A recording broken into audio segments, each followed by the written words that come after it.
आता पाहूयात मुंबई उपनगरातील टॉप 9 बातम्या। प्रदूषण नियंत्रणासाठी मुंबई पालिकेची नवीन नियमावली। धूळ नियंत्रणेसाठी घनकचरा व्यवस्थापन विभागाच्या सर्व सहाय्यक अभियंते आणि कर्मचाऱ्यांवर जबाबदारी, तर नियमांचं पालन न केल्यास कारवाईचा इशारा।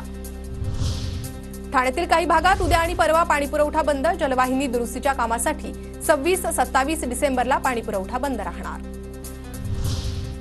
मुंबईकरांच्या पाणीपुरवठ्याच्या खर्चात वाढ। पालिकेच्या जल अभियंता विभागाकडून पाणीपट्टीमध्ये वाढ करण्याचा निर्णय। प्रस्ताव सादर, आयुक्तांकडून अद्याप मंजुरी नाही। सिडकोच्या घरांसाठी तिसऱ्यांदा मुदतवाढ। ग्राहकांना 10 जानेवारीपर्यंत पसंतीचं घर निवडता येणार।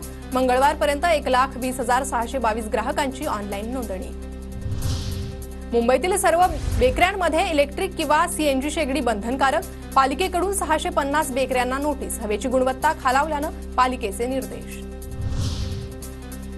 ठाणे पालिका क्षेत्रात कंट्रोल डास अळीनाशक औषधांची फवारणी करावी, प्रशासनाचा निर्णय। तर डासांच्या आळ्या आढळून आल्यास कारवाईचा इशारा। महसूल वाढीसाठी पालिकेच्या जागांसाठी पुनर्निविदा काढण्यात येणार, तर लिलाव प्रक्रियेसाठी निवडलेल्या 3 जागांपैकी मलबार हिल जागा वगळण्यात आली। कल्याणच्या आधारवाडी तुरुंगात कैद्याचा गृहरक्षकावर हल्ला। घरच्या सोबत मुलाखत अर्धवट झाल्यानं संतप्त कैद्याकडून गृहरक्षकाला बेदम मारहाण।